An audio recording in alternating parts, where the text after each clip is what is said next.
Good day semua, Assalamualaikum warahmatullahi wabarakatuh. Shalom, Om Swastiastu, Namo Buddhaya, salam kebajikan. Selamat pagi, siang, sore, malam bagi teman-teman di seluruh dunia. Selamat datang kembali di World Vaccine Update. Kali ini episode yang ke-23, Senin 28 Juni 2021. World Vaccine Update adalah forum sharing antar warga Indonesia di seluruh dunia terbuka bagi semua kalangan yang ingin mengetahui lebih lanjut mengenai vaksin COVID dari berbagai sumber yang dapat dipercaya dan dibantu oleh tenaga medis dari seluruh dunia. Pada acara ini, kami juga menghadirkan musik di mana semua teman-teman yang ingin berpartisipasi melalui lagu juga dipersilahkan untuk mengontak admin. Seiring dengan gelombang baru COVID yang secara data semakin mengkhawatirkan, maka izinkan kami untuk mengucapkan terima kasih kepada para narasumber yang bukan hanya saling berbagi pengalaman, tapi juga bisa saling menguatkan kita semua, seperti semangat lilin kecil yang tetap memberi cahaya terang selama masa pandemi dan terus ke masa yang akan datang. Redaksi mengucapkan terima kasih kepada para narasumber hari ini, yaitu kakak kita semua, Dr. Ali Al-Katiri dan Dr. Liz Surahmiati Seno, paduan suara teman-teman dari Paduan Suara ITB, dan KPA, yaitu ada Mbak Denisa dan Mas Kristo, dan juga ada keluarga dari sahabat kami yang pada saat ini telah berada di Paradise, yaitu Mas Steve Kaligis, ada Bang TG, dan ada kawan basis dari Coconut Trees, dan juga ada Mas Kadri, Mas Irfan, dan keluarga dari sahabat kami, Mas Baron Suprayogi, pada saat ini sedang dirawat di RSPAD, dan juga ada beberapa kawan lain yang akan menjadi narasumber. Juga telah hadir bersama kita Pak Saleh Husin, kakak kita semua, Pak Muflison, Bang Maksima Miri, ini kebetulan ini salah satu ketua dari organisasi musisi kami yang pernah hampir ikut beberapa minggu yang lalu setelah itu istri beliau ternyata meninggal dunia, jadi baru bisa ikut sekarang. Pak Maksi, kami keluarga World Vaccine Update mengucapkan turut belasungkawa yang sebesar-besarnya. Kami juga akan mengadakan doa lintas agama bersama Ustadz Fahmi, Romo Yance, dan juga telah hadir bersama kita Pendeta Audi Wisan, dan tentunya seperti edisi-edisi sebelumnya, kita juga akan ada, perkenankan saya untuk memperkenalkan tim dapur yang terdiri dari rekan-rekan dari Indonesia, Eropa, dan Amerika Serikat, yaitu ada Mas Adam dari Surabaya, Mbak Vira dari Austria, Mbak Siska dari Belanda, Mas Iwan dari Bekasi, Mas Didi dari Pittsburgh yang pada saat ini absen karena sedang berada di New Mexico, Mas Ben, Mas James, dan saya sendiri, kami bertiga dari New York, dan ada Mas Abdur dari Kompas TV. Juga ada para penasehat kami, dan kali ini Pak Adi Harsono sedang berada di Paris untuk G20. Jadi selamat sore Pak Adi. Dan ada Mas Iwan Kodar Himawan, Mas Wendy Putranto, dan Dr. Liz Surahmiati yang tadi juga sudah hadir sebelumnya. Nah, untuk mempersingkat waktu, saya mempersilahkan Mas James untuk berbincang-bincang sedikit, karena program ini selalu dibuka dan ditutup dengan lagu lilin kecil untuk menguatkan kita semua menghadapi pandemi bersama-sama. Saya persilahkan waktu dan tempat kepada Mas James untuk ngobrol dengan Mbak Denisa dari Paduan Suara ITB. Silahkan Mas James. Iya, terima kasih Mbak Lia. Good day seluruhnya, semua teman-teman di seluruh dunia. Pada episode ke-23 kali ini, 23 kali ini, di mana kita dalam seluruh dunia ya, dalam keadaan mencekam, kita tetap harus memiliki semangat seperti lilin-lilin kecil. Nah, kali ini kami akan mengundang kedua adik kami sebagai wakil dari ITB, yang satu dari KPA, Angklung, grup Angklung, nanti kita tanya Mbak Denisa, yang satu Mas Christopher dari Paduan Suara Mahasiswa ITB. Sebenarnya ada satu lagi ya, yang dari Liga Film, karena kelompok inilah pada tahun lalu di hari 100 tahunnya ITB, yang berbarengan dengan datangnya pandemik yang luar biasa, di mana kita tahu ITB juga salah satu di Bandung yang sangat berusaha mengembangkan beberapa vaksin dan riset dan sebagainya. Dan pada saat 100 tahun itu, mereka membuat sebuah film yang nanti kita sama-sama lihat. Yang uniknya, lagu background-nya mereka menggunakan lagu lilin-lilin kecil.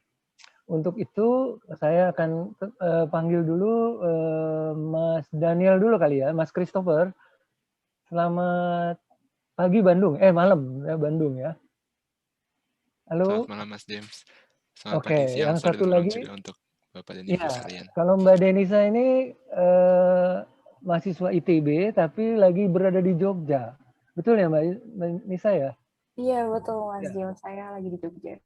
Nah, ada teman-teman yang lain nggak yang dari ITB, dari Liga Film dan sebagainya?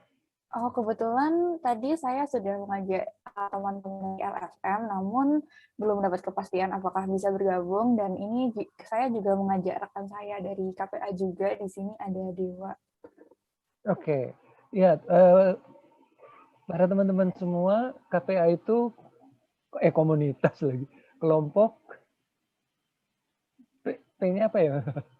Izin Mas, KPA itu Keluarga Paduan Angklung ITB. Oh, ya, jadi ini nanti kita akan lihat perpaduan antara angklung, musik khas Jawa Barat, dengan paduan suara ITB, yang mereka semua mahasiswa melakukan ini dengan sangat luar biasa. Saya mau tanya lagi ke Mas Christopher, kira-kira tahu nggak pada waktu proses pembuatan video itu, gimana tuh? Oh iya, kalau untuk proses pembuatan videonya sendiri, mungkin itu lebih di Liga Filmnya ya yang membuatnya. Oke. Jadi kalau dari kami sendiri sih mungkin lebih ke gimana latihannya dari paduan suaranya, dan membantu juga KPA, karena ini kami juga dari paduan suara diajak sama KPA untuk ikut berkolaborasi membuat si video ini bersama gitu. Karena kalau nggak salah itu kan pada waktu masih saat pandemiknya luar biasa ya, Iya, saat sehingga puncak-puncaknya semua juga ya. dilakukan secara virtual, betul ya? Iya Mas, betul. Iya. Oke, nanti Mas Christopher sama Mbak Denisa dan teman-teman yang lain bisa ikut di acara kita yang lain sebagai wakil dari kaum milenial, generasi muda. Bisa tanya para dokter di sini, bisa saling menguatkan dengan teman-teman yang sekarang kita sama-sama menghadapi COVID ya. Tetap di sini, kita putar dulu hasil karya kerjasama KPA, PSM, dan Liga Film ITB. Silakan Mas Didi, silakan Mbak Lia. Dan juga saya hendak mengucapkan selamat datang kepada senior-seniornya Mas Kristo dan Mbak Denisa, yaitu kakak kita semua, ada Mas Suluh dan ada Mas Titus Dewanto.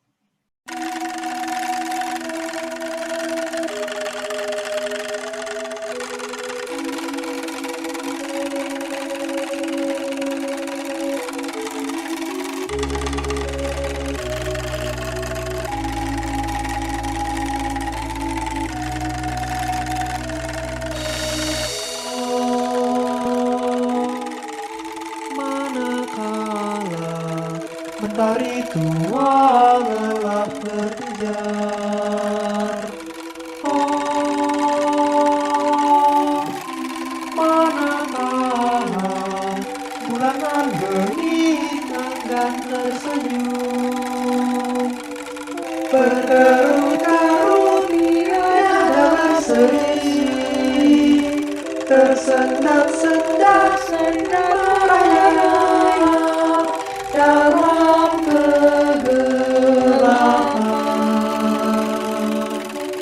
Hitam kini, hitam nanti, gelap kini akankah berganti.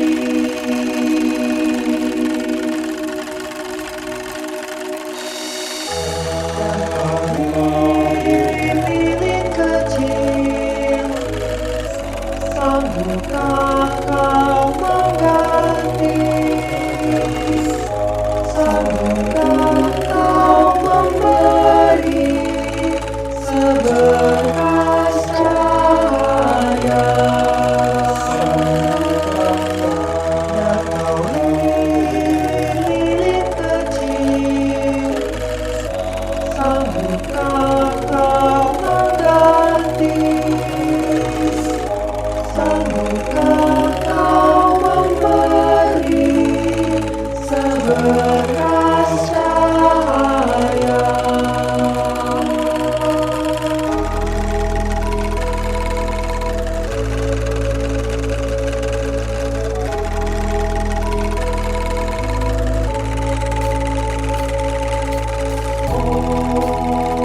Geni enggan tersenyum, berkerung-kerung tiada berselisih, tersendat-sendat berayap dalam kegelapan.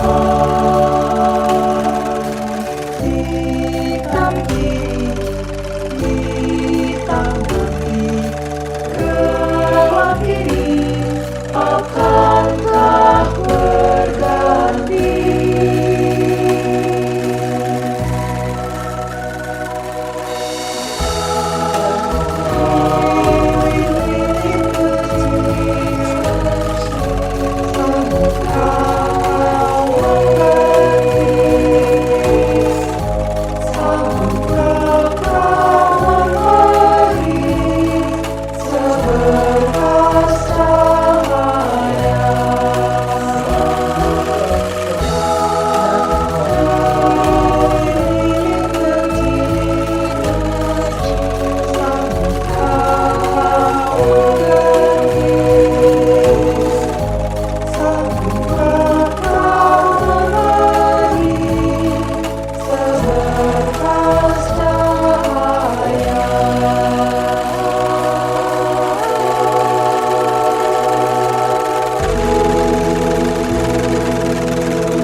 Selamat 100 tahun Institut Teknologi Bandung.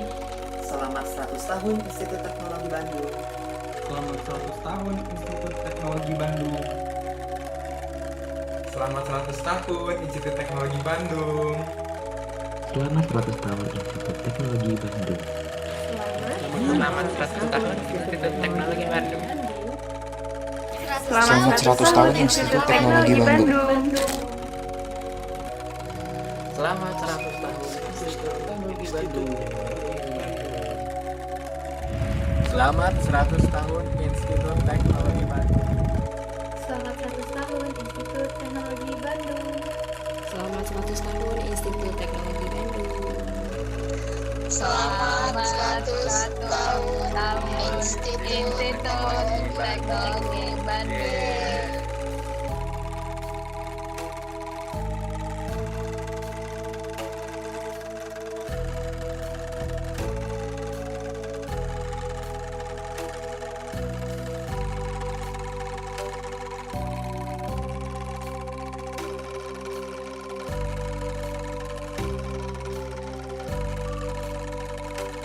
Narasumber kita hari ini adalah kakak kita semua, dan untuk saya ini Dr. Ali akan ditemani oleh sahabat kita Mas Abdur dari Kompas TV. Baik, ini slide pertama, peta zonasi risiko di Indonesia. Saya belum dapat memperoleh update terbaru. Ini saya ngambil dari Satgas COVID Nasional, yang datanya tentu saja semuanya dari Pusdatin Kemenkes, dan mereka mengupdate zona per kabupaten dan kota madya seluruh Indonesia itu seminggu sekali. Nah, harusnya tanggal 27 atau hari ini sudah ada update yang terbaru, tapi saya lihat sampai saat ini di websitenya belum ada juga. Tapi untuk zonasi saya kira tidak akan berpengaruh terlalu banyak. Ternyata banyak metode yang dipakai untuk menentukan zona-zona peta COVID. Salah satu yang dipakai oleh Satgas COVID ini memang agak apa ya, menggunakan banyak sekali parameter dan indikator epidemiologi, fasilitas kesehatan, dan surveillance. Dan mereka membagi ke dalam 5 kategori. Yang merah tua itu yang berisiko, daerah dengan risiko tinggi, yang orange risiko sedang, yang hijau risiko rendah, hijau muda yang tidak ada kasus, dan hijau tua yang tidak terdampak. Cara menghitungnya sangat maaf kalau saya bilang jelimet, karena masing-masing indikator surveillance epidemiologi yang ada 10 macam dan fasilitas pelayanan kesehatan dibuatkan skornya, dan nanti dijumlahkan, muncullah mana yang masuk kategori yang merah, mana yang orange, mana yang hijau.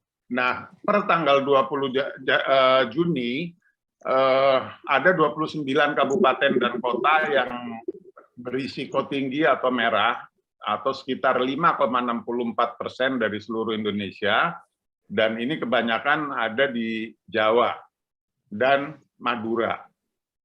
Yang berisiko sedang, yang paling banyak adalah 293 kabupaten dan kota, atau hampir separuh lebih, 57%.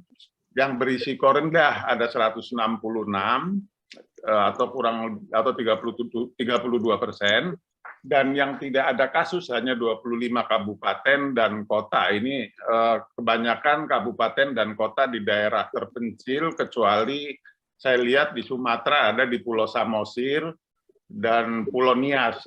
Jadi ada kemungkinan datanya bias juga, karena mungkin di sana belum tersedia sarana untuk pemeriksaan PCR, atau tenaga kesehatannya belum tersedia secara mumpuni. Dan ada yang tidak terdampak hanya satu kabupaten di daerah Papua Barat.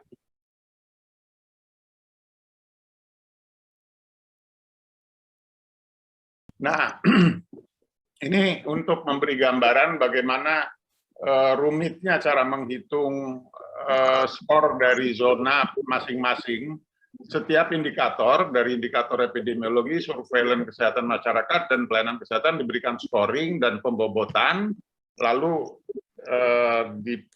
dimasukkan kepada, untuk yang risiko tinggi itu, karena angkanya jelek, jadi dimasukkan pada skor antara 0 sampai 1,8, yang risiko sedang 1,8 sampai 2,4, dan yang risiko rendah 2,41 sampai 3. Ini biasanya karena indikatornya bagus, misalnya bed occupancy rate untuk ruang isolasi COVID masih banyak yang kosong, jadi angkanya tinggi. Kalau yang pas sudah penuh seperti di Jakarta, angkanya tinggi, risikonya jadi tinggi.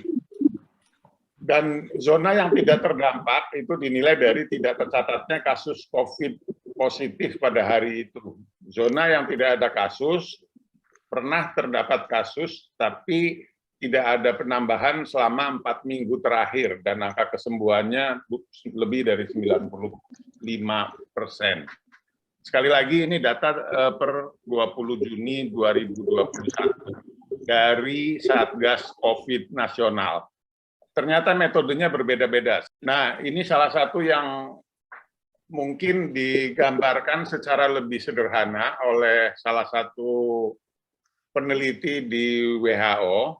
Mereka hanya membandingkan zona itu per provinsi, dan patokannya sangat sederhana. Kalau di provinsi itu ada peningkatan kasus per hari antara 1 sampai 100 adalah zona kuning.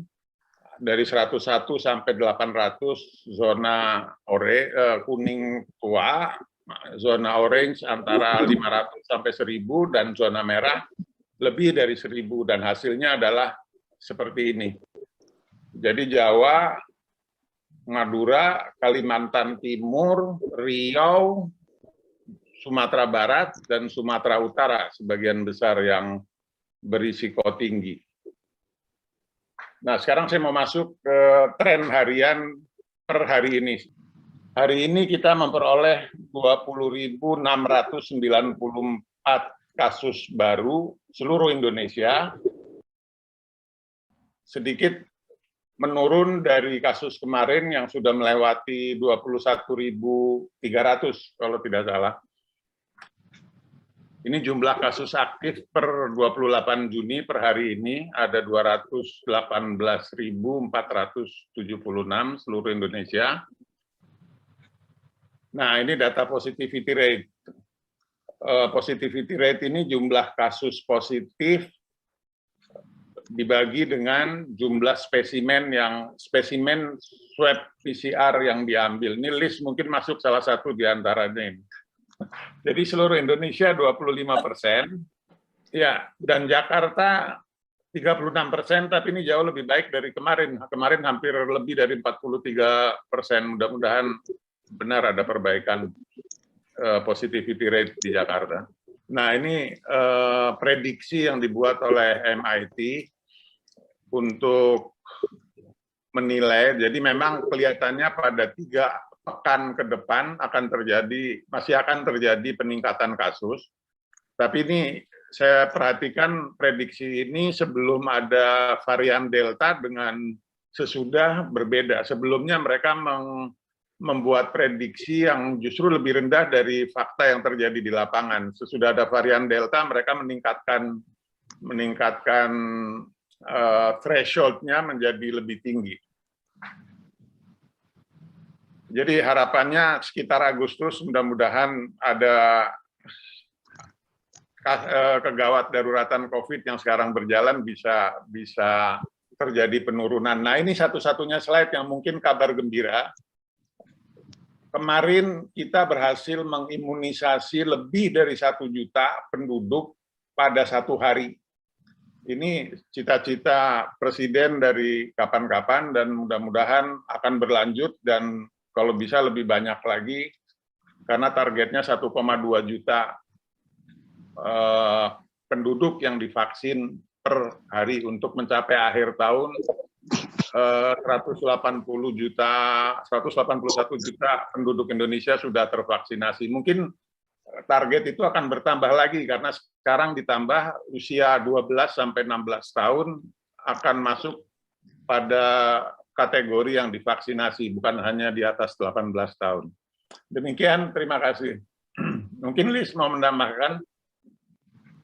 Ya, saya mau nambahkan, Jakarta selamanya akan tetap paling tinggi karena testing paling banyak di Jakarta, benar nggak?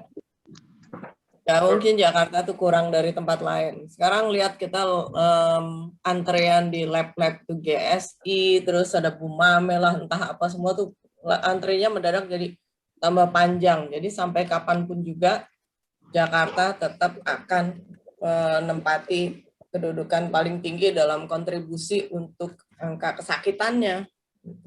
Sebenarnya di daerah lain juga mungkin tinggi juga, tapi testingnya kurang gitu kan. Kemudian apa ya? Kalau di sini di lapangan kita lihat ada Dokter Fetty ya. Dokter Fetty itu pasti langsung ngelihat di rumah sakit berapa banyak orang, terus kemudian kekurangan bed segala. Sementara kita ada juga show TV yang kapan bilang bahwa ini lepas dari vaksin ya, kan dampak dari COVID itu. Oke, nggak apa-apa. Bornya 80 berapa persen ya, kemarin ada selebriti lah yang ngomong di ini, nggak apa-apa, berarti masih ada sekian belas persen yang bisa ditempati orang. Nggak gitu ya Dokter Ali ya, cara ngitung bed di tempat tidur.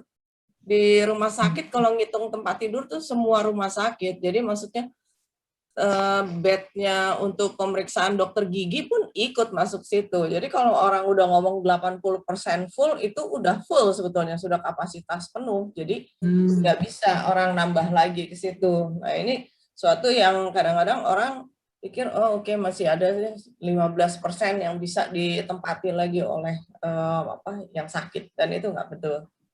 Jadi kita memang lagi dalam suasana yang lumayan mencekam. Iya dok ya. Iya, memang ini mengerikan nih Mas Abdur. Ini apalagi kita yang di Jakarta ya, itu kalau ya nggak tahu deh, kalau Dokter Fetty, saya atau teman lain yang masuk ke rumah sakit gitu, walaupun kita mungkin tidak di unit COVID, kita tahu itu udaranya cukup jenuh tuh dengan virus gitu. Jadi udah semua proteksi kita usahakan untuk dipakai gitu Mas Abdur. Baik, terima kasih Dr. Liz dan juga Dr. Ali. Tadi memang itu pembahasannya sangat menarik sekali. Tadi disebutkan juga bahwasanya saat ini daerah-daerah di Indonesia, rumah sakit yang ada di beberapa daerah di Indonesia itu sudah penuh. Kemarin kalau saya sempat bikin berita juga di Surabaya sudah penuh, di rumah sakit Jakarta beberapa juga sudah penuh gitu. Nah ini kira-kira pesan dari dokter untuk kita semua seperti apa supaya ini tidak terjadi lagi, dan apa yang harus dilakukan baik itu oleh tim medis kira-kira dan masyarakat juga terutama agar kelebihan kapasitas bed untuk pasien COVID ini tidak terjadi lagi ke depannya. Ini gimana? Silakan. Siapa yang mau jawab? Ali atau Dokter Lis, silakan. Ali. Sebetulnya kalau dari sudut pandang saya ya, dokter dan fasilitas kesehatan itu kalau di dalam permainan sepak bola itu gawang dan kiper. Jadi terminal terakhir. Nah sekarang kalau mau mengambil kebijakan harusnya yang dari hulunya. Dalam kondisi sekarang, jujur kalau saya dapat dimintain pendapat oleh pemerintah, saya akan lockdown total. Karena kalau enggak kelihatannya tidak akan makin membaik, akan makin memburuk. Dan yang paling sedih korbannya banyak tenaga kesehatan. Oke.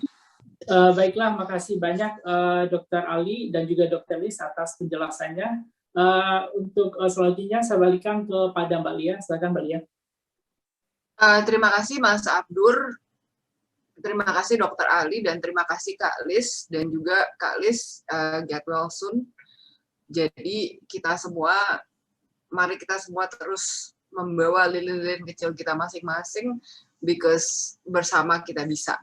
Segmen berikutnya adalah kita telah kedatangan beberapa orang tamu. Pertama-tama saya ingin menyapa saudara-saudara saya, yaitu Bang TG dan Bang Putra, yang juga anggota band dari Steve and the Coconut Trees. Seminggu yang lalu kami kehilangan sahabat kami, yaitu Bang Steve Kaligis, yang juga pernah membawakan lilin kecil di acara ini episode 7. Kalau misalkan dulu ingat teasernya yang reggae itu adalah nyanyiannya Bung Steve dan Bung Miki adiknya. Nah, Steve telah berada di Paradise seminggu yang lalu. Waktu dan tempat saya serahkan ke Mas James. Terima kasih sekali lagi Mbak Lia. Ya teman-teman semua, COVID itu ada. Salah satu teman kami dan dari beberapa teman kami yang telah pergi ke Paradise, Bung Steve.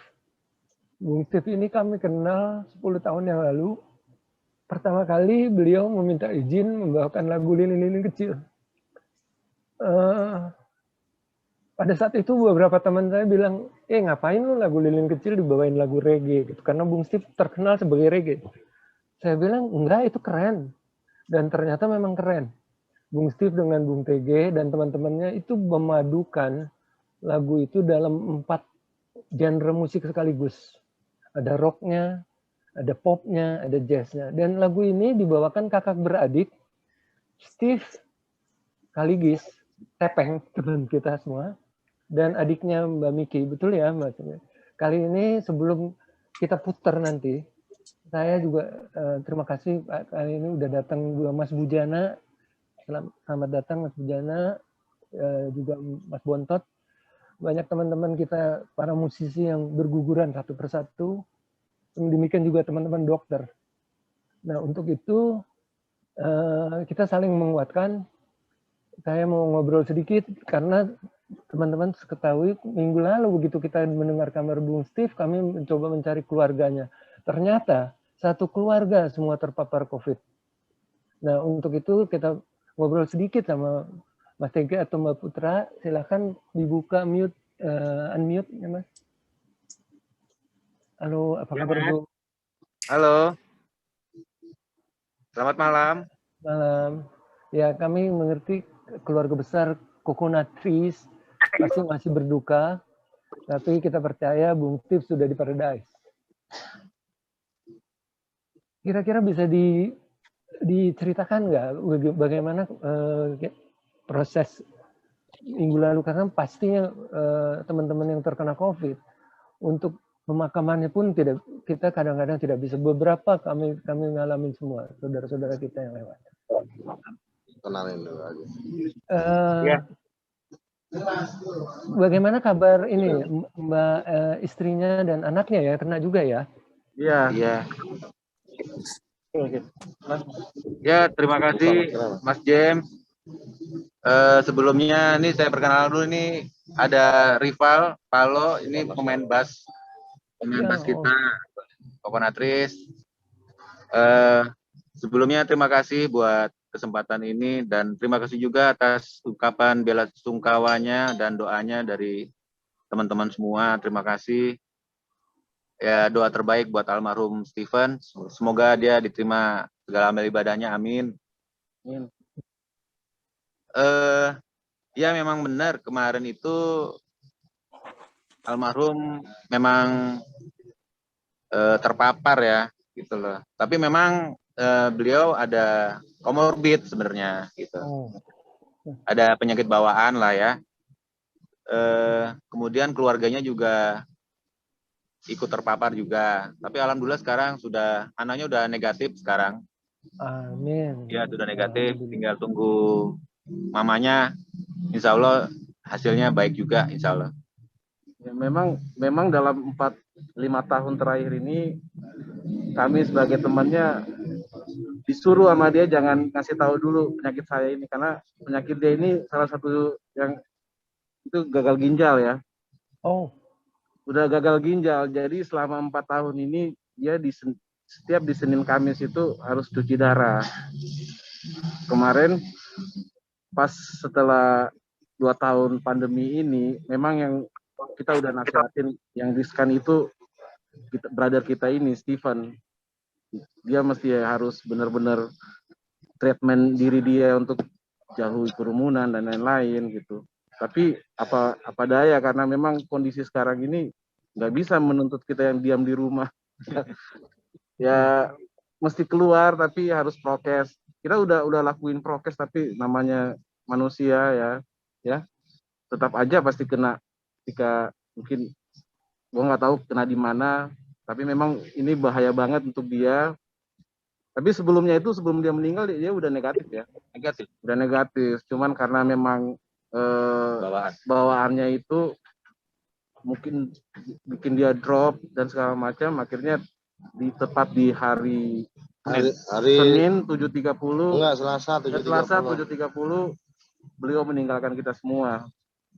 Nah, selama 3 hari ini kita memang sangat sedih banget, sampai 7 hari ini ya. Tadi lihat Mbak Lia nangis, pengen nangis juga, tapi ya itulah, kita pengen kuat, tapi ternyata kita nggak bisa gitu, karena nggak bisa ngelupain gini aja, gitu aja dia meninggal. Ya mungkin harapan kita semoga pemerintah bisa menyelesaikan cepatnya pandemi ini, karena banyak korban yang sudah korban kawan dekat, saudara yang tiba-tiba aja dilihat di media sosial ya udah nggak ada. Ya terima kasih atas doanya untuk Brother Stephen, berkah untuk kita semua. Ini cepat surutlah pandemi, cepat selesai dari seluruh dunia intinya. Terima Dan kasih. di Indonesia aja. Terima kasih. Baik, tetap di tempat. Kita sama-sama akan lihat nanti cuplikan kalian bermain dan cuplikan statement Bung Steve yang sangat optimis di Hari Musik Indonesia.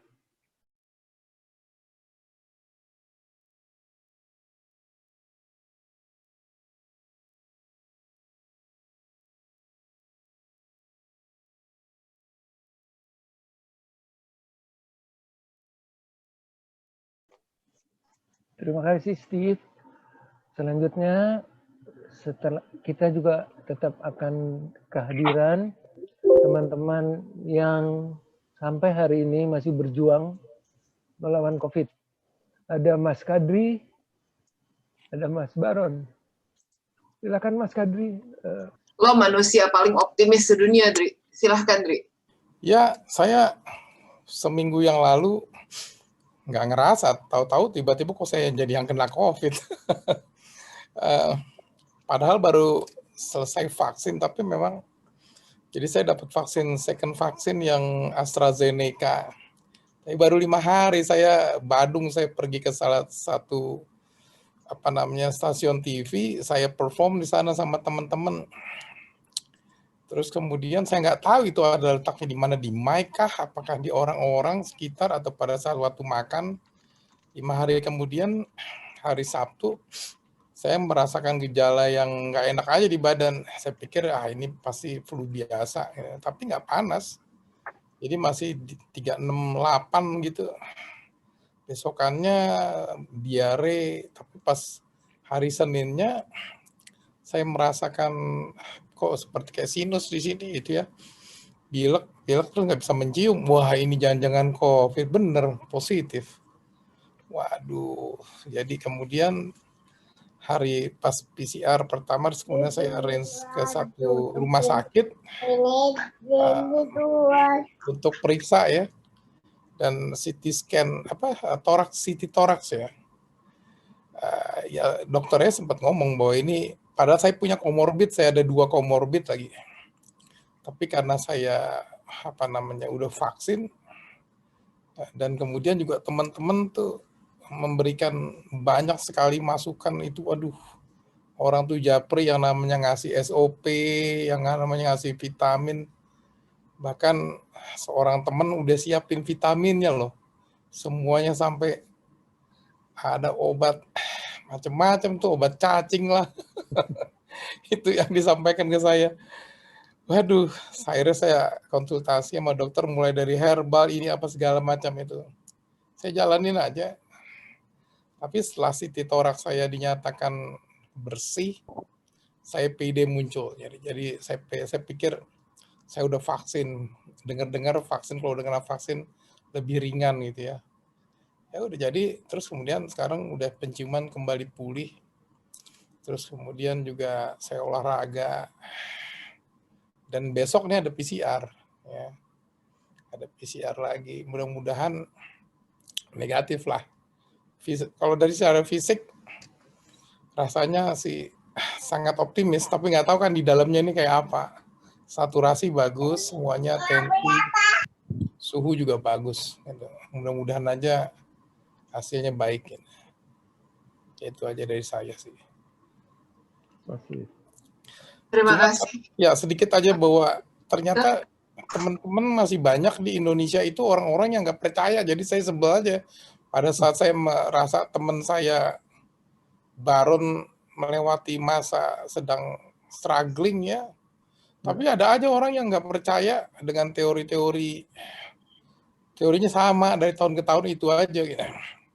Ya, jadi saya sedih aja sih, tiba-tiba ada orang-orang yang sudah memberikan kebebasan berekspresinya ya tentang masalah penyakit ini, tapi kemudian mulai menyerang orang lain ya. Menurut saya sudah nggak lagi bebas berekspresi yang tidak melanggar orang lain, ini melanggar orang lain ya. Karena itu berbahaya menurut saya ya. Itu aja komentar saya dari info dari Indonesia ya. Jujur aja nih Mas Kadri itu salah satu yang paling positif yang saya lihat, karena ketika saya hubungi, saya telepon kan, Dri, gimana kabarmu? Biasa aja, dia bilang, harus bisa. Itulah mentalitas yang harus ditebarkan juga ke semua orang, bahwa ini buktinya masih ada mental rocker di mana masih tetap senyum Pepsodent meskipun dilanda musibah. Jadi kita tunggu abis ini nyanyi lagi ya Mas Kadri. Ya, thank you. Sekarang kita akan memutar, ini adalah dulu pekerjaan kita bersama ketika menyambut Hari Kartini, dan Mas Baron itu ikut main di acara ini. Jadi hari ini memang sebelum nanti kita mengadakan doa bersama lintas agama, kita juga hari ini juga edisi musiknya juga cukup banyak karena ada beberapa film yang kita share. Nah, sesudah nanti kita putar akan ada testimonial dari kakak kita semua, yaitu Pak Saleh, ada Pak Muklison, dan ada Pak Maksi. Nah, sebelum kita masuk ke segmen berikutnya, saya akan memutar konser Kartini 5 Benua untuk mengingat bagaimana Mas Baron, dan kita tunggu permainan gitarnya di project-project kita di masa akan datang.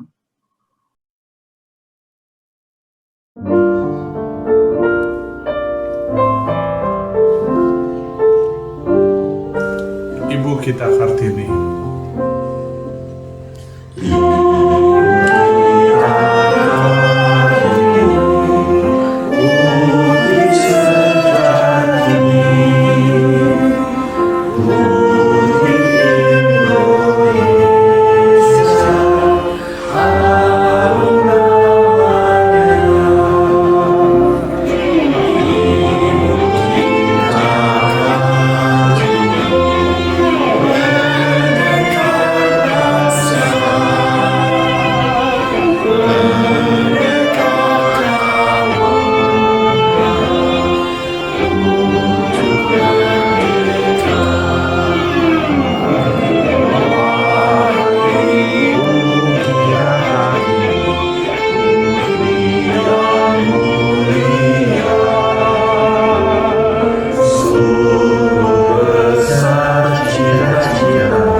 Jadi ini saya tahu karena saya komunikasi dengan Mbak Febri yang pada saat ini lagi nonton di YouTube. Jadi Mbak Feb, ditunggu Mas Baron semoga cepat keluar dari rumah sakit karena dia udah harus taping untuk project kita berikutnya. Jadi nanti pas ketemu Feb bilangin cepetan bangun karena udah harus masuk studio. Ya Mas James? Iya, itu bareng sama TG, bareng sama Mas Kadri itu. Iya. Dan Pak Aryono dan Ibu Dede, terima kasih atas kehadirannya. Untuk selanjutnya saya akan menyerahkan kepada Mas Ben dan Mbak Siska, dibantu dengan Mas James dan Mas Iwan, untuk ngobrol dengan beberapa kakak-kakak kita juga, para penyintas, yaitu yang pertama adalah Pak Saleh Husin, yang kita kenal juga udah viral dengan TikTok-nya ketika beliau sedang di karantina waktu itu, dan juga ada senior saya Pak Muklison dan Pak Maksi Mamiri. Beliau ini ketua dari Persatuan Artis Penyanyi, juga yang pada saat itu pernah hampir ikut join beberapa minggu lalu, namun istri beliau pergi meninggalkan kita semua. Jadi baru sekarang sekali lagi belasungkawa juga Pak Maksi atas kepergian istri tercinta. Dan untuk itu saya serahkan kepada Mas James dulu deh nih untuk bertanya ke Pak Saleh. Silakan Mas James. Sekali lagi ya, apa kabar? Makin sehat. Ya, teman-teman semua, tadi kita udah lihat beberapa teman-teman yang begitu sulit menghadapi COVID. Tapi kita juga lihat semangat dari Mas Kadri, semangat teman-teman dari Steven, keluarganya untuk tetap bisa melewati. Sekarang kita dengar bagaimana Pak Saleh yang sudah divaksin juga, sudah luar biasa kegiatan olahraganya, tapi masih bisa kena. Dan beliau dalam waktu beberapa kali dengan sangat positif melewati masa-masa serangan COVID. Silakan Mas Saleh, memang mesti. Makasih Pak James, Mbak Lia, dan Bapak Ibu semua. Jadi memang saya 15 April yang lalu sempat terpapar. Itu pun juga memang saya tanpa gejala karena rencana mau berangkat ke daerah dan harus tes antigen karena mau naik pesawat. Baru begitu tes antigen, kaget saya lihat reaktif. Langsung saat itu juga saya langsung PCR untuk cari tahu, dan ternyata memang positif.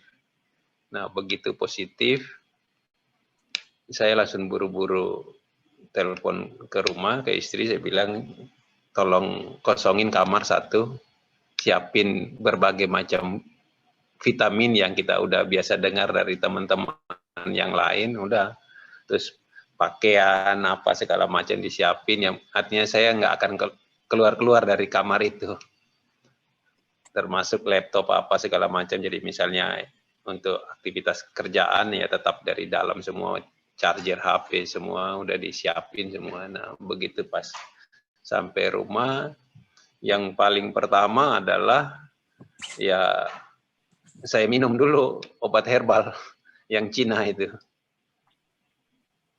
Linghua, minum dulu untuk jaga biar nggak panas atau itu. Udah, sambil komunikasi dengan rumah sakit. Nah kebetulan pas di grup kita ada rumah sakit, dan akhirnya saya disarankan oleh beberapa teman, udah daripada isoman di rumah nanti istri atau anak-anak terganggu, mendingan udah isoman aja di rumah sakit. Udah selama di rumah sakit saya memang tanpa gejala apa sama sekali, ya diperiksa saturasi semua normal, malah saturasinya sejak mulai dari hari pertama sampai saya pulang itu saturasinya kata dokter seperti atlet. 99, 100 itu, nggak pernah turun dari situ. Terus D-dimernya juga normal di 380, terus fototoraks, tapi waktu itu dokter juga bilang, Saleh mungkin kalau lebih bagus kalau fototoraks ini kan 2 dimensi. Jadi saya masih agak ragu, mau nggak kalau CT scan langsung. Saya bilang udah langsung aja CT scan, udah langsung CT scan juga. Alhamdulillah parunya bersih sama sekali. Dan begitu hari ke-5 dokter udah menyarankan untuk saya pulang aja ke rumah, tapi saya nggak mau. Saya bilang udah daripada terganggu di rumah, mendingan biar betul-betul udah sampai benar-benar itu baru. Nah, selama saya di rumah sakit ya udah kegiatannya adalah saya bagaimana pikiran tenang, hati gembira. Ya udah saya minta istri untuk kirimin speaker sama ini untuk biar saya bisa 24 jam musik. Jadi pikiran udah nggak sama sekali nggak terganggu apa. Udah musik terus udah. Nah, pagi udah begitu bangun habis sholat subuh ya olahraga, saya loncat-loncat dalam kamar, mau keluar kamar kan takut kiri kanan takut saya. Jadi udah di dalam kamar aja loncat-loncat sambil cari keringat. Luar biasa. Dan itu saya viral ya, Pak. Iya, dan itu saya. Nah, udah hari ke 7 apa 9 itu, nah, kan bosan juga tiap hari di kamar nggak bisa kemana-mana, sementara saya badan fit, sehat apa. Wah, ini bisa stres juga ini. Nah, udah terus saya gitu perawat masuk, saya bilang, Mbak, udah berapa lama dipakai APD ini? Iya Pak, ini dari mulai awal udah kita kayak gini terus, stres juga, tapi ya mau nggak mau kan ini harus berjuang untuk menyembuhkan pasien. Jadi ya udah mau nggak mau kita kayak gini, tapi sebenarnya stres juga. Nah, mau nggak kalau ikut ketawa? Oh mau Pak, gimana caranya? Udah mau nggak kita TikTokan? Wah boleh Pak. Udah akhirnya dia panggil teman-temannya TikTokan. Begitu TikTokan, dia udah bilang, waduh ini kan TikTokan sama Pak Saleh ini pasti jadi viral kemana-mana ini. Udah begitu saya langsung lepas ke WA grup, udah kesebar kemana-mana, udah jadi rame. Luar biasa. Iya, nah itu salah satu sebenarnya untuk selain mau menghibur diri saya pingin untuk menghibur si perawat juga. Jadi biar dia tertawa, tujuan saya sebenarnya ke situ sebenarnya.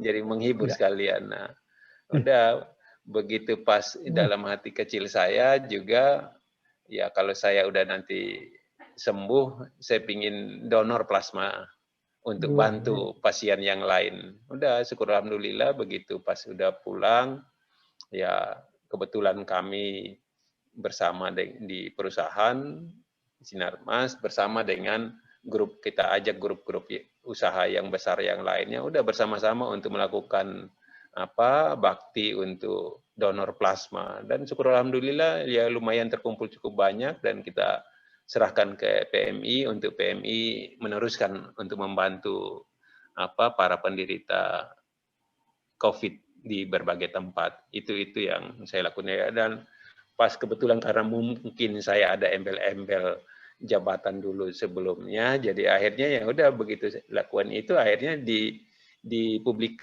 itu diangkat oleh berbagai media. Nah, media juga tujuannya adalah untuk bisa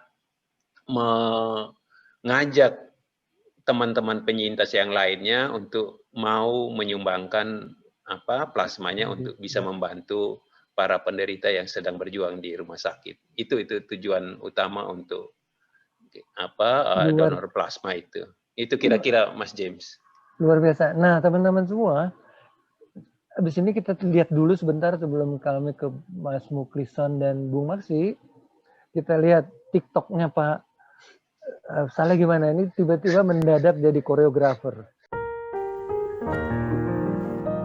Assalamualaikum warahmatullahi wabarakatuh. Informasi buat para sahabatku, karena mau melakukan kunjungan kerja ke daerah dengan menggunakan pesawat terbang, saya melakukan tes antigen. Ternyata reaktif. Jadi saya langsung gerak cepat untuk melakukan tes PCR. Dan ternyata hasilnya positif. Kira-kira di mana dan kapan yang saya lengah? Karena dalam keseharian saya sangat ketat dengan protokol kesehatan. Sekali lagi, kita harus tetap menjaga protokol kesehatan dengan pakai masker, menjaga jarak, dan cuci tangan.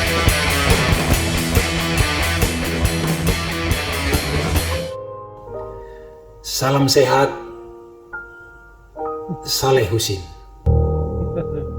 Luar biasa. Baik. Itu dia bukti bahwa COVID bisa dilawan dengan musik dan senang ya, bahagia, happy. Selanjutnya Mbak Siska udah datang belum ya? Kalau belum nih saya langsung mau tanya Mas Muklisan nih. Beliau pemret sebuah majalah besar. Mas Muklisan. Halo, selamat malam Mas James. Apa kabar? Aduh, udah sehat banget nih. Ini juga salah satu peretas yang luar biasa. Mas, ceritain dong Mas pengalamannya yang dengan sifat optimisnya Mas.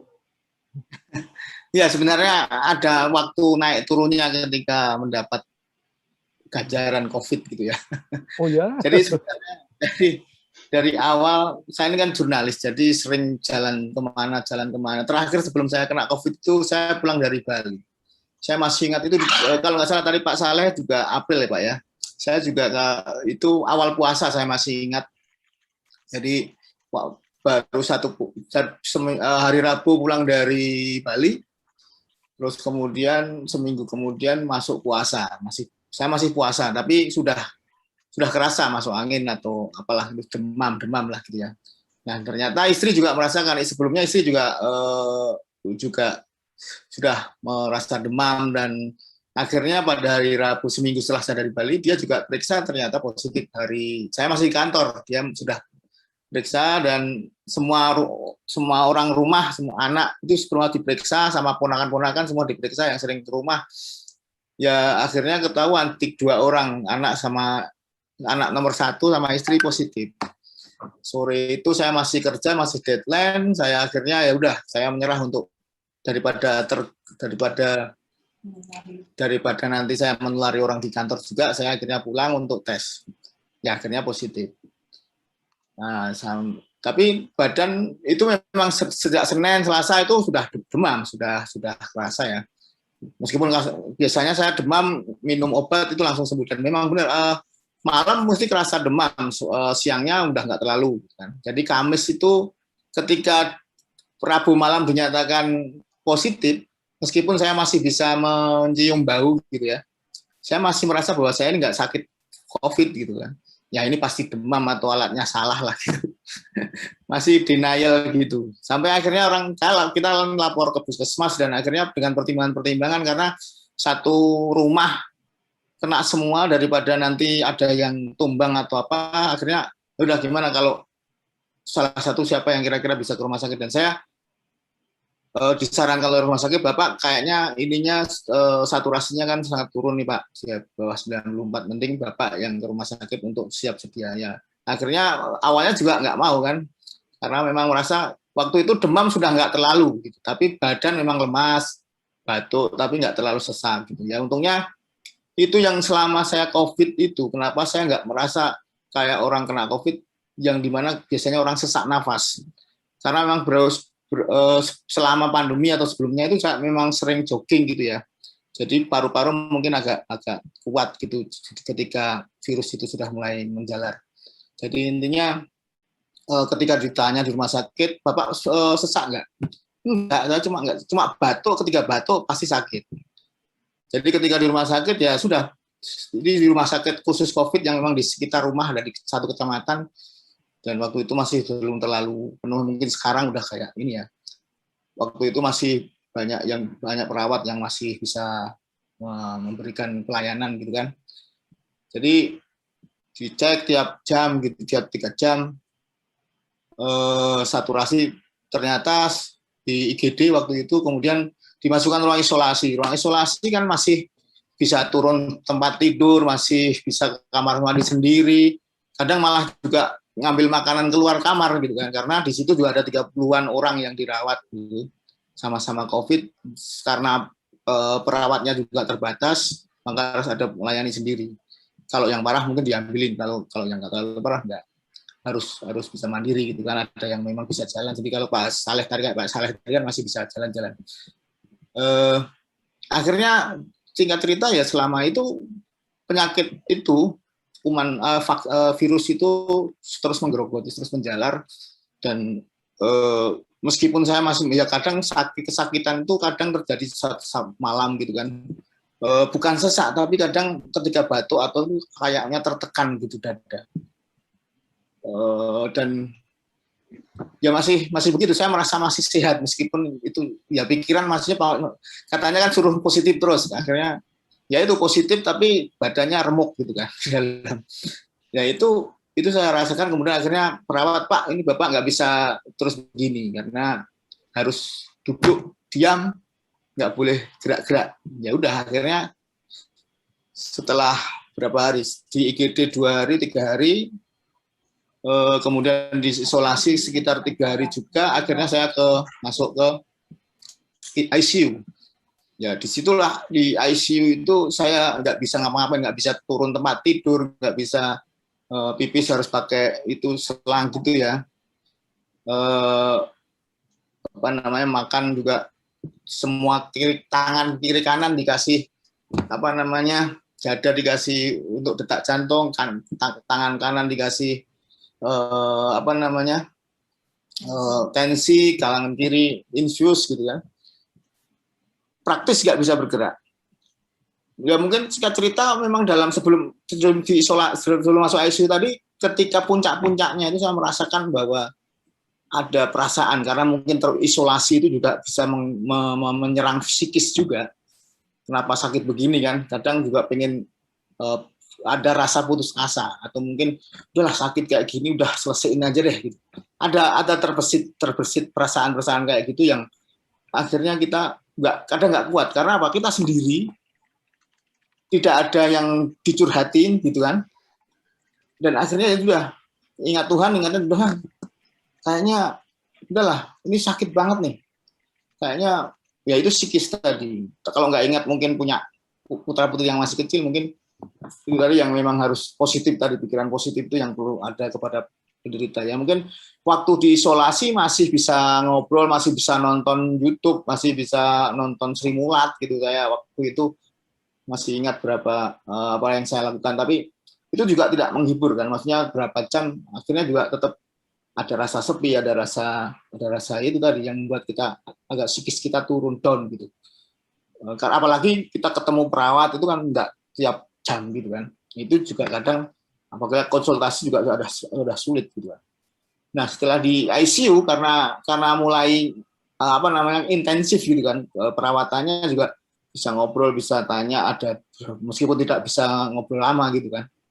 Tapi ya mungkin lebih baik, apalagi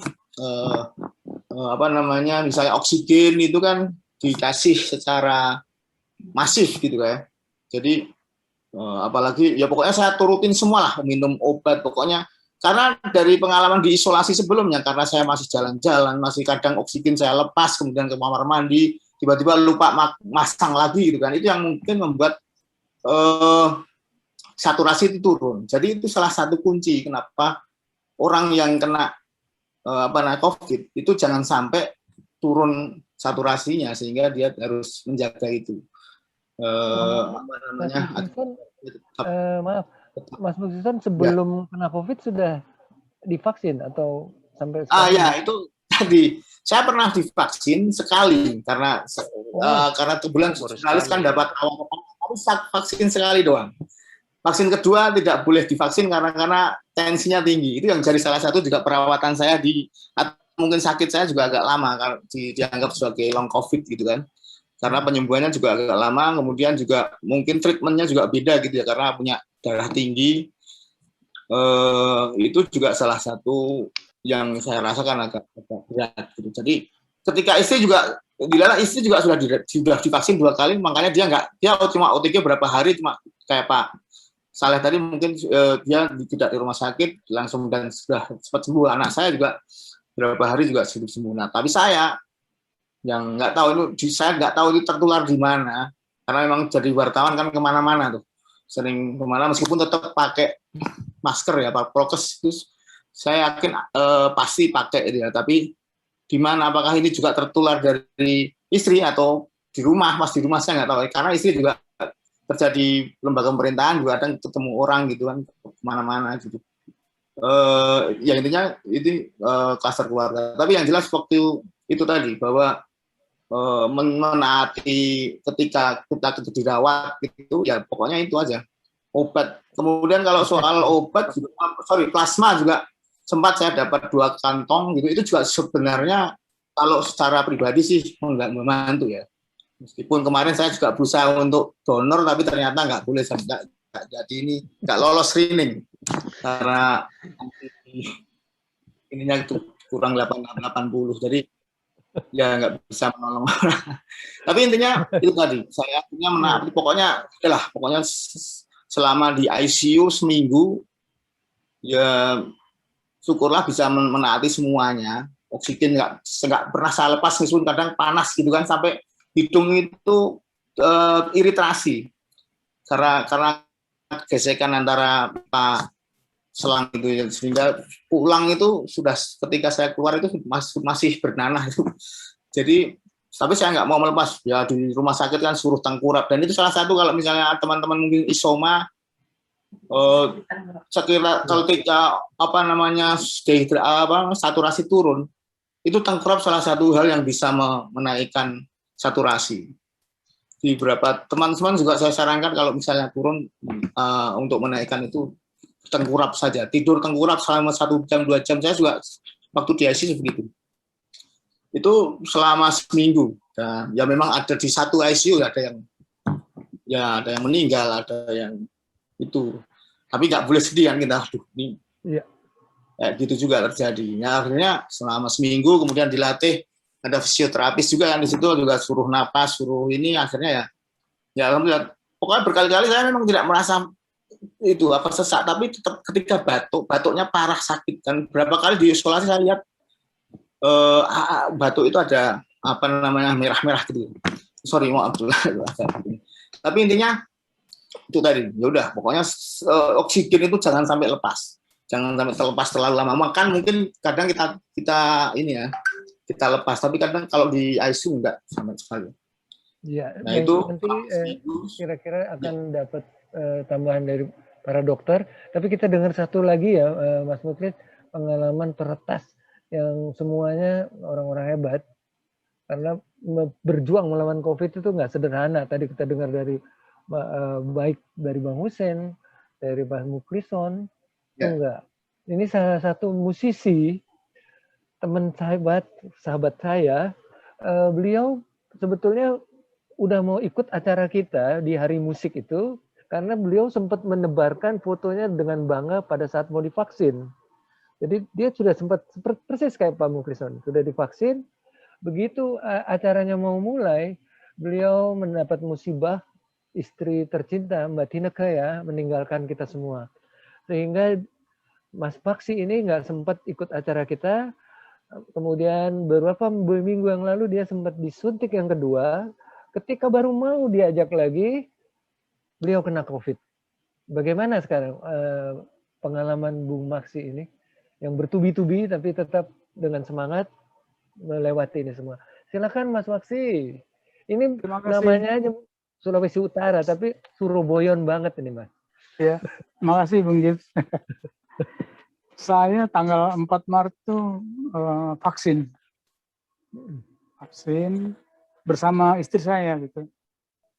Tapi setelah diwawancara sama petugas sana, istri saya ditunda dulu katanya, minta itu rujukan dari dokter yang memeriksa istri saya karena istri saya kan kena stroke. Tapi udah sembuh gitu. Cuman komunikasinya sulit, jadi ditolak sama itu untuk vaksin. Jadi saya vaksin sendiri tanggal 4. Tanggal 7-nya istri saya meninggal. Jadi tentunya kan banyak itu ya yang layak di tanggal 7 meninggal, dimakamkan tanggal 9. Tapi di saat udah tanggal 9 tuh saya udah mulai merasa badan saya nggak enak. Nggak tahu penyebabnya apa, nggak tahu. Cuman teman-teman bilang, lu sakit ya Max ya? Udah nggak apa-apa, udah minum obat gitu. Dan kebetulan kita kan memang lagi persiapan untuk Hari Musik Nasional itu. Dan udah membentuk panitia, jadi kita ada rapat-rapat kecil lah untuk persiapan itu yang akan dilaksanakan tanggal 26 Maret. Ternyata di tanggal 14 salah satu tim panitia tuh melihat saya, memperhatikan banget. Lu sakit ini nggak benar. Ayo kita bawa ke rumah sakit gitu. Memang saya udah lemah banget ya. Saya diantar ke rumah sakit dan di IGD itu dinyatakan bahwa tuh saya kekurangan cairan gitu. Kekurangan cairan ini mendingan dirawat nih, rawan katanya gitu. Jadi saya waktu IGD langsung dipindahkan dirawat lah, ditahan, nggak boleh pulang. Nggak boleh pulang. Malamnya tuh saya udah setengah nggak sadar, saya di mana nih ya? Saya di mana nih? Bingung saya gitu. Besoknya saya tanya ke suster, ini rumah sakit apa, sus? Ya, yang kemarin Bapak datang sore itu. Oh gitu ya. Dan sejak saya dirawat ternyata satu ruangan dengan penderita COVID. Ada 5 orang itu. Satu ruangan dan nggak boleh dibesuk lah, nggak boleh dijenguk. Diisolasi gitu. Dan selama 5 hari saya nggak bisa makan. Muntah terus. Makan apanya nggak bisa masuk, langsung baru sampai mulut gitu, baru mau suap udah keluar lagi. Saya juga bingung ini, saya COVID ya kan? Dalam hati saya begitu. Tadinya kan dibilang dehidrasi kan, kok di ruangan ini gitu loh. Bapak diem aja, kata susternya, ini lagi dalam perawatan dan nggak boleh dibesuk Pak. Bapak itu kena COVID. Udah, saya langsung wah lewat gua nih. Saya udah takut karena saya makan aja nggak bisa loh. Tapi ya tiap hari disuntik itu. Saya juga tanya nih, suntik apa nih? ini Bapak ada bawaan penyakit gulanya tinggi. Terus suntik lagi, apa nih? Oh ini lambungnya Bapak nggak benar gitu. Waduh, terus yang suntikan untuk COVID apa gitu? Susternya nggak jawab, dia pergi aja. Saya bingung, ini yang diobati apanya ya? Kok yang diobati gula sama itu aja kan? Dan itu berlangsung sampai dari mulai tanggal 15 saya dirawat sampai tanggal 26 Maret. Jadi 3 hari sebelum tanggal 26 itu saya diperiksa lagi. Bapak ini kalau negatif Bapak boleh pulang gitu.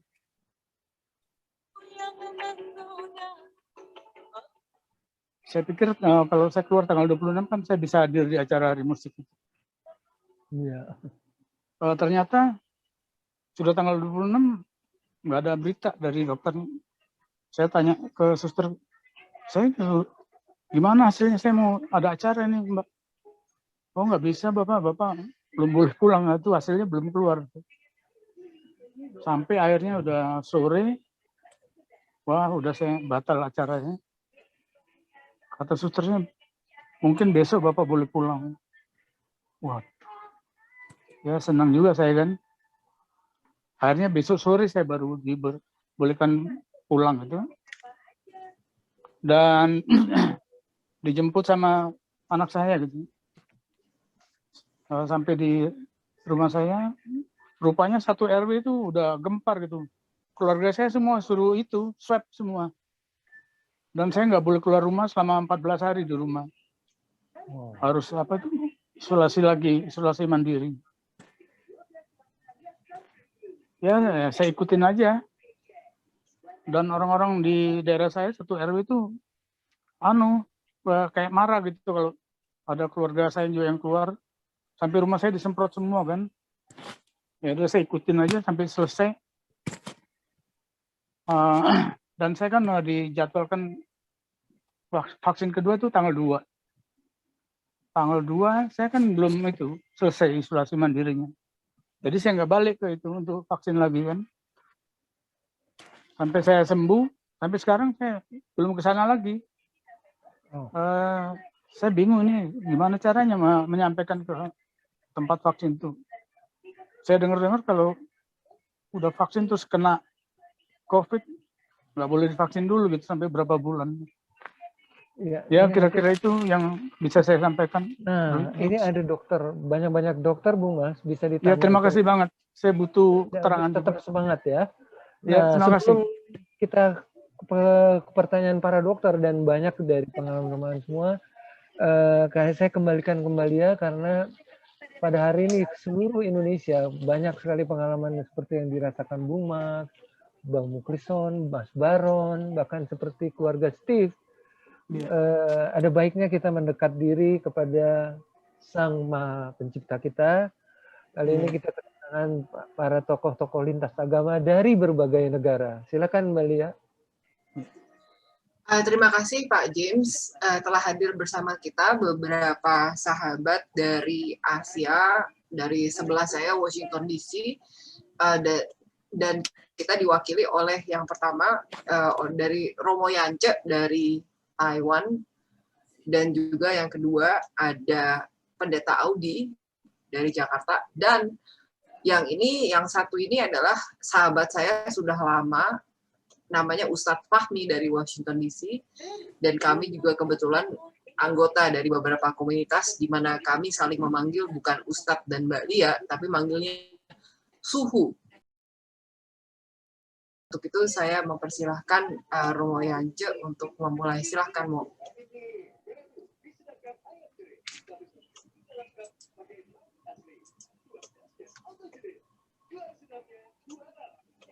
Dalam nama Bapa dan Putra dan Roh Kudus. Amin. Allah Bapa di dalam surga, kami memuji dan memuliakan keagungan-Mu. Engkau telah menciptakan langit dan bumi dan segala isinya. Dengan penuh cinta, Engkau telah menciptakan manusia. Engkau mendampinginya dari awal mula sampai saat ini. Dengan penuh kesabaran dan belas kasihan, Engkau mengampuni manusia karena kasih-Mu tak terbatas, melebihi segala kekurangan kami. Karena kasih-Mu itu pula, Engkau mengirimkan Putra-Mu yang kudus untuk menjadi manusia seperti kami. Dia merasakan suka duka manusia, sampai di titik di mana dia harus menderita seperti kami, bahkan harus menghembuskan nafas terakhirnya di kayu salib demi menyelamatkan kami. Ya Tuhan Yesus, Engkau tahu arti sebuah penderitaan. Engkau tahu betapa sulitnya manusia ketika kami harus menghadapi kesengsaraan yang panjang. Dunia kami sedang sakit ya Tuhan. Di seluruh belahan dunia, COVID-19 telah mencapakan kami pada penderitaan yang kami tak tahu kapan berakhirnya. Berbelas kasihlah kepada kami, ya Tuhan. Pandanglah dengan penuh kasih semua yang saat ini menderita. Mereka yang kehilangan anggota keluarganya karena ganasnya COVID-19. Mereka menangis, meratapi kepergian orang yang mereka sayangi. Bahkan tak sempat memberikan penghormatan terakhir layaknya seperti kebiasaan kami. Anugerahkanlah kebahagiaan abadi bagi mereka yang telah pulang. Hiburlah hati keluarganya yang berduka. Kami berdoa secara khusus untuk para pemimpin dunia di tengah wabah corona ini. Berkatilah mereka. Semoga Engkau mengirimkan Roh Kudus-Mu untuk menerangi hati dan pikiran para pemimpin kami, agar bisa mengambil keputusan yang tepat dalam menangani pandemi ini. Anugerahkanlah hati yang bijaksana kepada mereka, supaya apa yang mereka putuskan bisa berguna untuk menangani wabah ini. Kami yakin dan percaya ya Tuhan, bahwa Engkau bisa menunjukkan kuasa-Mu lewat mereka dengan keputusan yang tepat dan efektif. Ya Tuhan, sembuhkanlah dunia kami. Kami yakin akan kebesaran-Mu. Dan kami akan selalu memuji dan memuliakan nama-Mu yang agung hari ini, esok, dan sepanjang masa. Amin. Ya Bapa yang Maha Kasih, kami berdoa secara khusus untuk situasi Indonesia yang belakangan menjadi demikian mencekam. Kami menyaksikan dengan takut dan gentar betapa kasus meningkat bahkan meroket secara luar biasa. Kami menyaksikan betapa banyak teman-teman, handai tolan, bahkan sahabat dekat, keluarga kami pergi meninggalkan kami. Kami menyaksikan rumah-rumah sakit yang tidak mampu lagi menampung dan menangani penderita COVID di Jakarta dan sekitarnya karena ketiadaan kamar ataupun karena pekerja medis yang tidak memadai untuk menangani lonjakan penderita belakangan ini. Bahkan kami menyaksikan betapa negeri kami ini menjadi peringkat kedua dengan kasus terbesar di seluruh dunia di bawah India. Dan kami mendapati situasi di ibu kota dan kota-kota penyangganya dalam kondisi yang sangat mengkhawatirkan dan bahkan menggentarkan karena kenaikan kasus yang sangat luar biasa.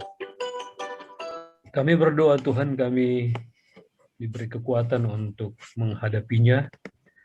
Akan tetapi terutama kami berdoa bagi para pemimpin negeri kami untuk kiranya dapat memutuskan secara bijak dan mengedepankan kepentingan masyarakatnya di atas kepentingan-kepentingan lainnya, baik kepentingan kelompok, kepentingan pribadi, ataupun kepentingan-kepentingan golongan tertentu, tetapi memutuskan berdasarkan realitas yang kini sedang dihadapi oleh negeri ini.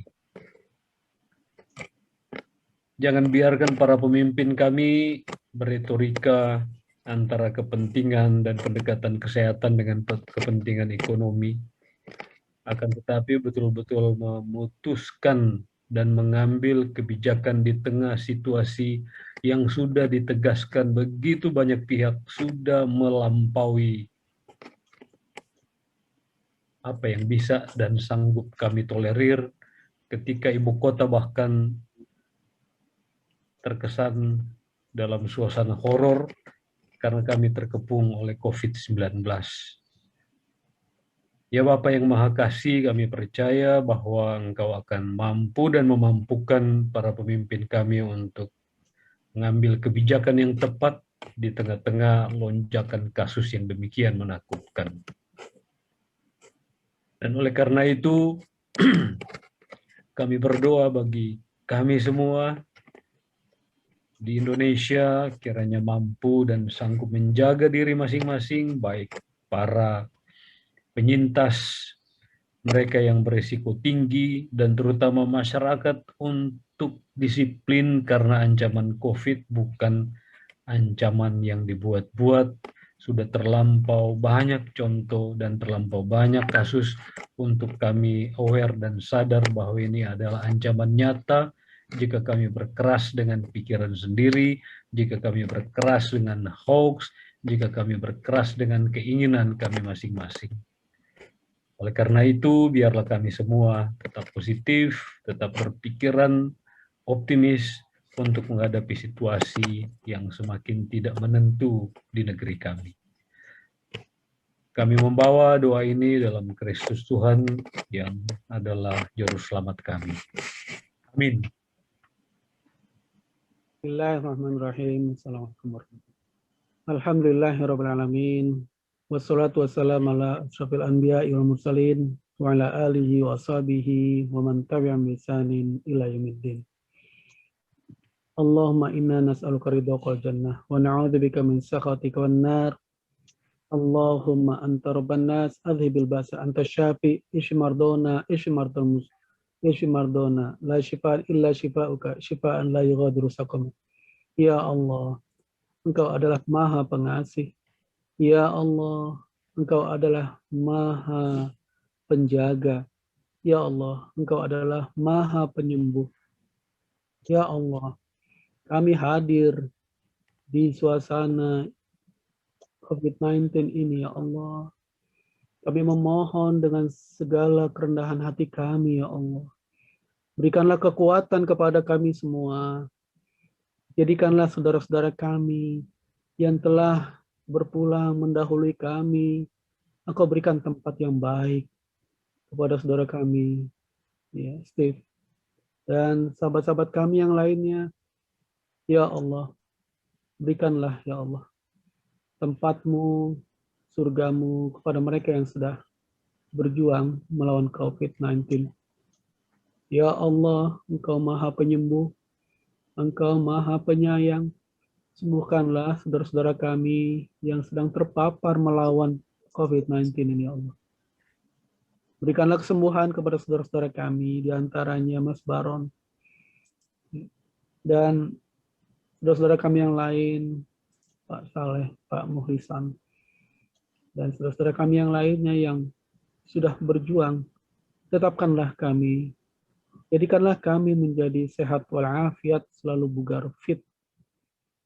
Ya Allah, Engkau Maha Penyembuh, sembuhkanlah saudara-saudara kami yang telah berjuang melawan COVID-19 ini di dunia secara umum dan di Indonesia, di negara kami, ya Allah.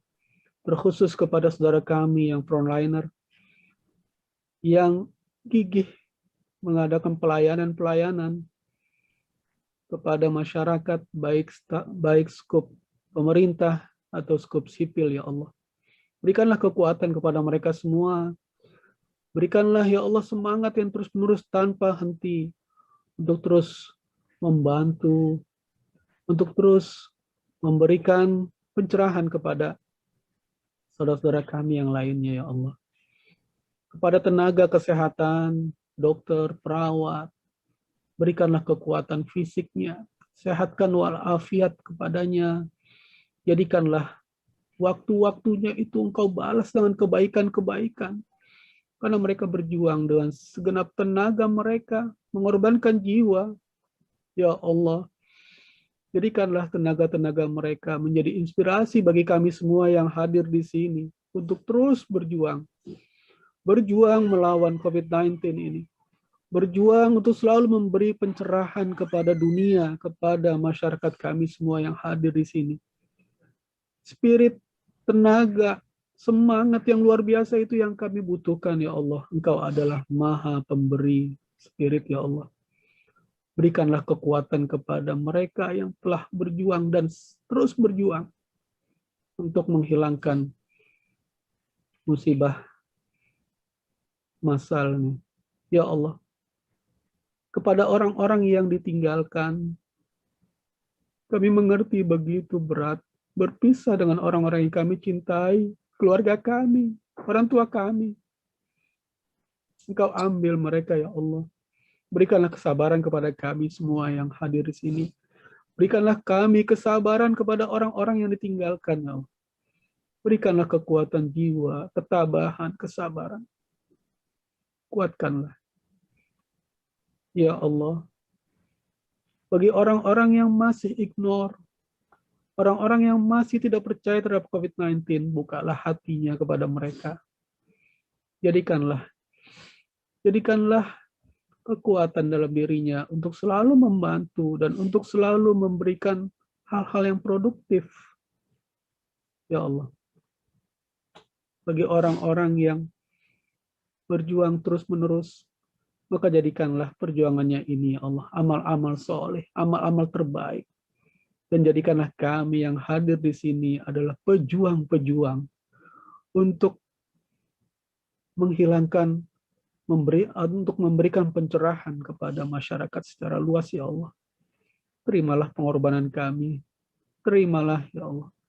Terimalah perjuangan kami, jadikanlah kami bersama-sama menjadi kuat, saling mengingatkan, saling menguatkan, dan Engkau berikan kekuatan, karena Engkau adalah Maha Kuat. Ya Allah, kuatkanlah kami, kuatkanlah masyarakat kami, sabarkanlah kami semua. Berikanlah, ya Allah, tempat yang terbaik bagi yang sudah meninggalkan kami semua, ya Rahman. Rabbana atina fid dunya hasanah, wa fil akhirati hasanah, wa qina adzabannar. Wassallallahu ala Muhammad wa ala alihi wa sahbihi wasallam. Subhana rabbika rabbil izzati amma yasifun. Wa salamun alal mursalin. Walhamdulillahi rabbil alamin. Alhamdulillah.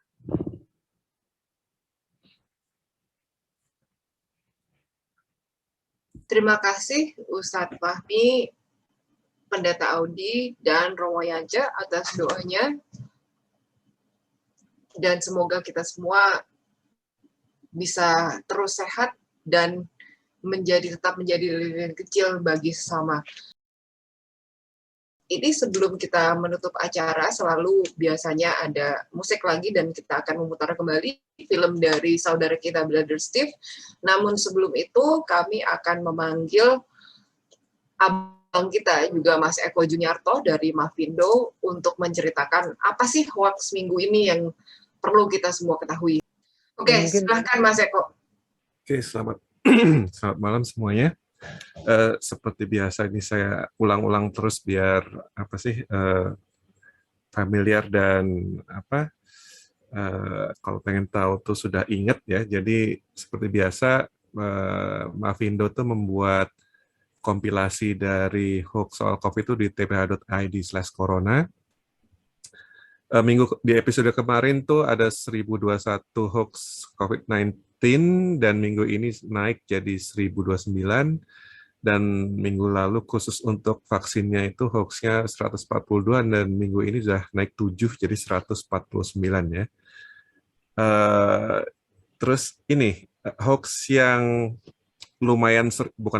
sering banget terjadi itu adalah menumpang ini kebijakan pemerintah kan ngasih subsidi buat yang belajar dari rumah, itu kan internetnya disubsidi.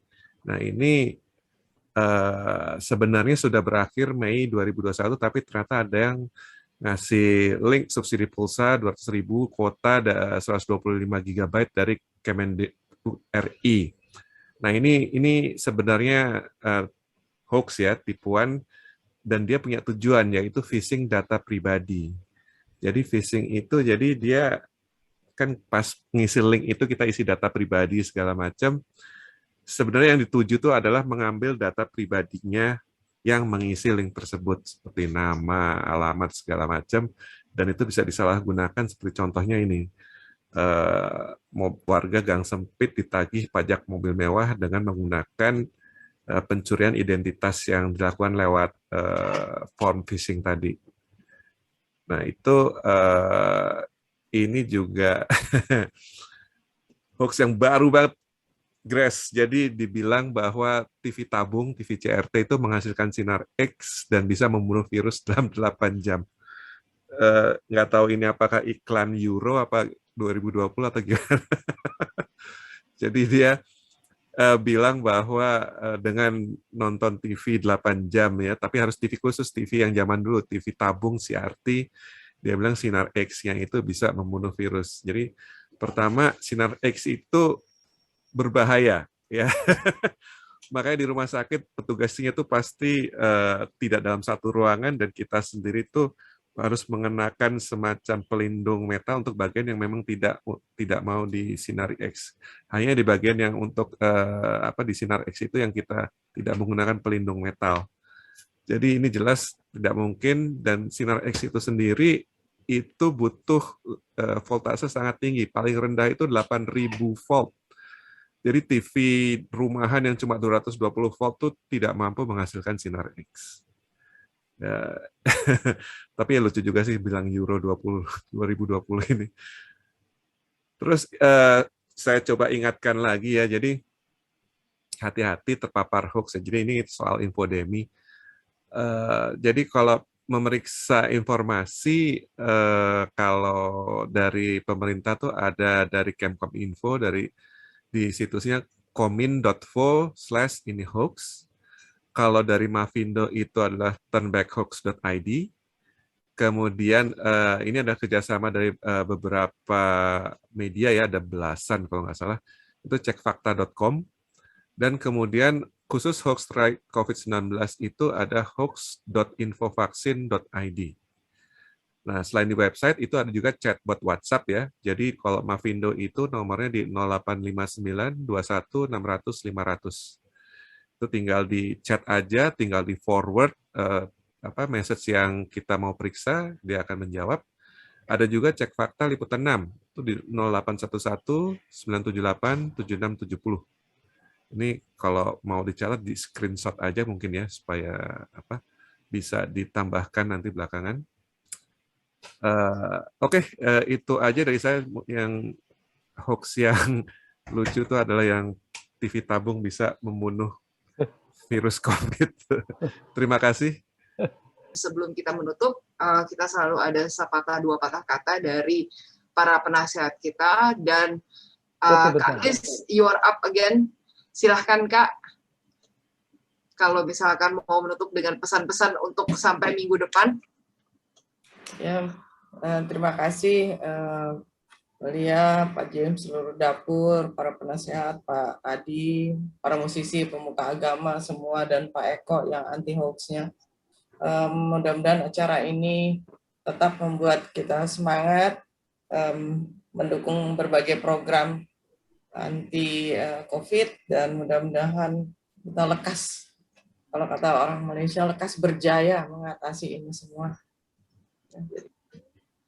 Pandeminya segera berakhir. Terima kasih. Assalamualaikum warahmatullahi wabarakatuh. Oke, dengan ini acara kita udah minggu ini udah selesai. Ayo mari kita ngobrol lagi minggu depan di jam yang sama, yaitu jam 21 WIB. Atas nama tim dapur, tim redaksi, kami mengucapkan terima kasih atas waktunya. Hari ini ada teman-teman dari seluruh dunia juga. Saya juga melihat tadi ada saudara saya Mbak Vira dari Moskow. Selain ada Mbak Vira dari Austria, juga ada Mbak Vira dari Moskow.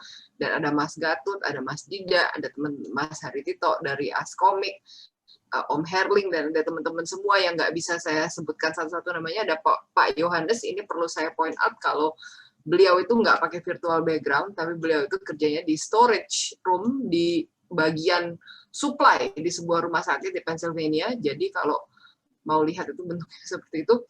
Oke, sampai ketemu lagi minggu depan ya. Ya, sebagai penutup kita akan putar kembali kenangan kita buat Bung Stephen yang sudah di Paradise. Bung Stephen ini sangat populer dengan lagunya dia, ciptaan dia namanya Welcome to My Paradise. Musik Indonesia bisa kembali jaya, bisa kembali kondusif, bisa konser lagi. Sampai sekarang soalnya udah lupa mau manggung kayak gimana rasanya. Jadi ya mudah-mudahan bisa kondusif dan bisa jaya lagi. Hidup musik Indonesia aja. Peace. Terima kasih.